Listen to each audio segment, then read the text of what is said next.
It's July the 20th, 2021, and our reading in 2 Samuel today is in chapter 16. When David had gone a short distance beyond the summit, there was Ziba, the steward of Mephibosheth, waiting to meet him.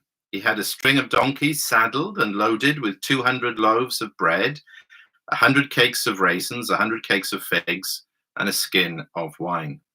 The king asked Ziba, "Why have you brought these?" Ziba answered, "The donkeys are for the king's household to ride on, the bread and fruit are for the men to eat, and the wine is to refresh those who become exhausted in the desert." The king then asked, "Where is your master's grandson?" Ziba said to him, "He is staying in Jerusalem because he thinks, 'Today the house of Israel will give me back my grandfather's kingdom.'" Then the king said to Ziba, "All that belonged to Mephibosheth is now yours. I humbly bow." Ziba said, "May I find favor in your eyes, my lord the king." As King David approached Bahurim, a man from the same clan as Saul's family came out from there. His name was Shimei, son of Gera, and he cursed as he came out. He pelted David and all the king's officials with stones, though all the troops and the special guard were on David's right and left. As he cursed, Shimei said, get out, you man of blood, you scoundrel. The Lord has repaid you for all the blood you shed in the household of Saul, in whose place you've reigned. The Lord has handed the kingdom over to your son Absalom. You've come to ruin because you're a man of blood." Then Abishai, son of Zeruiah, said to the king, "Why should this dead dog curse my lord the king? Let me go over and cut off his head." But the king said, "What do you and I have in common, you sons of Zeruiah? If he is cursing because the Lord said to him, 'Curse David,' who can ask, 'Why do you do this?'" David then said to Abishai and all his officials, "My son, who is of my own flesh, is trying to take my life. How much more then this Benjamite? Leave him alone. Let him curse, for the Lord has told him to. It may be that the Lord will see my distress and repay me with good for the cursing I'm receiving today." So David and his men continued along the road while Shimei was going along the hillside opposite him, cursing as he went and throwing stones at him and showering him with dirt. The king and all the people with him arrived at their destination exhausted, and there he refreshed himself. Meanwhile, Absalom and all the men of Israel came to Jerusalem, and Ahithophel was with him. Then Hushai the Archite, David's friend, went to Absalom and said to him, "Long live the king! Long live the king!" Absalom asked Hushai, "Is this the love you show your friend? Why didn't you go with your friend?" Hushai said to Absalom, "No, the one chosen by the Lord, by these people and by all the men of Israel, his I will be, and I will remain with him. Furthermore, whom should I serve? Should I not serve the son? Just as I served your father, so I will serve you." Absalom said to Ahithophel, "Give us your advice. What should we do?" Ahithophel answered, "Lie with your father's concubines, whom he left to take care of the palace. Then all Israel will hear that you've made yourselves an offense to your father's nostrils, and the hands of everyone with you will be strengthened." So they pitched a tent for Absalom on the roof, and he lay with his father's concubines in the sight of all Israel. Now in those days, the advice Ahithophel gave was like that of one who inquires of God. That was how both David and Absalom regarded all of Ahithophel's advice. Amen. Well, what a strange mixture life is. This chapter is a very strange mixture, but it just reflects life, doesn't it? So verses 1 to 4, we have straight away what appears to be this wonderful generosity from Ziba. Remember him? We've met him before.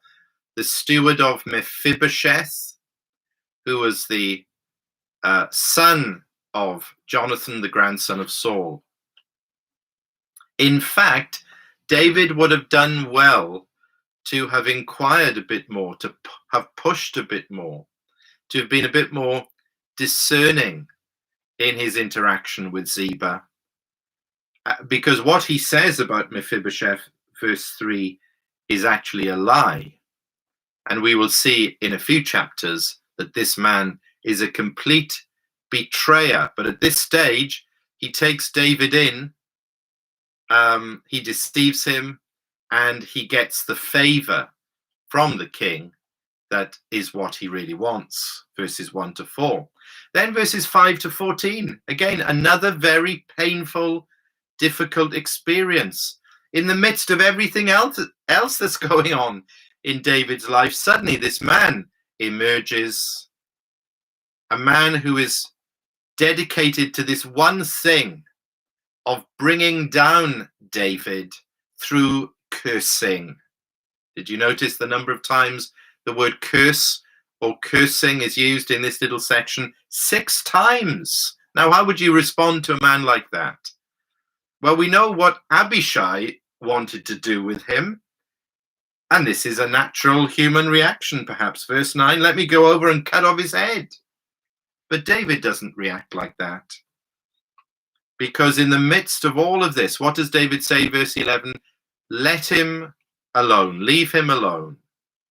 It seems that David is maturing and growing and developing and understanding deep lessons about God's sovereignty through painful experience. So he says, leave him alone.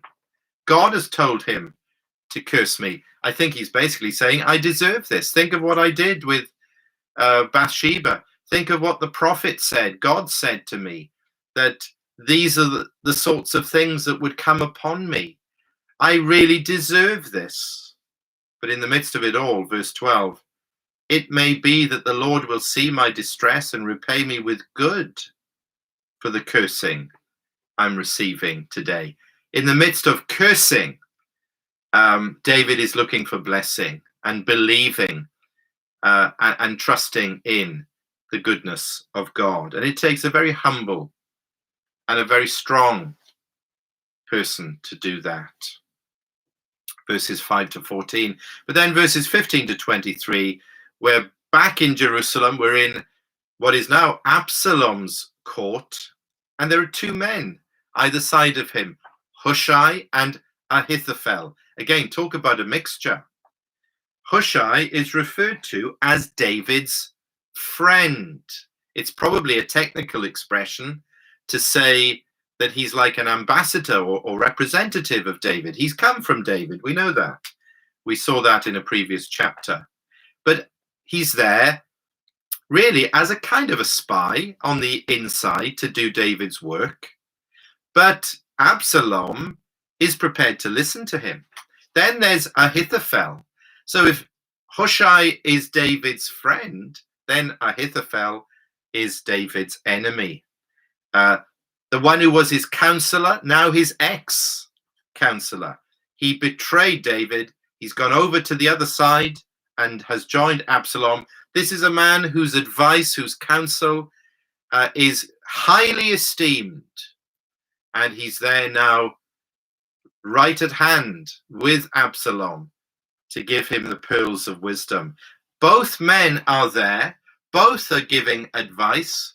Again, what a mixture this is. Who will Absalom listen to? That'll be interesting as we come to that tomorrow. Well, I think we can say, what a mess. What a mixture. And when our lives feel like this, it's always good to ponder, as I think David is doing in this chapter. We referred to that. It's always good to ponder on the sovereign goodness of God.